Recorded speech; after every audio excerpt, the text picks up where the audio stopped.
300 alumnes han participat en aquesta tercera gran final de Berga i de tot el Berguedà.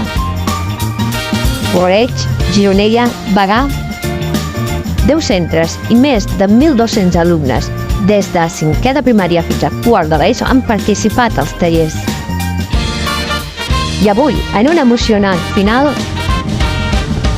han posat en pràctica els seus coneixements i sempre buscant poder anar a les grans finals de Barcelona del dia 4 per primària i del dia 9 de maig per l'ESO. Una activitat lúdica, integradora i cohesionadora de país. Agraïm a l'Ajuntament de Berga el poder portar a terme aquesta activitat.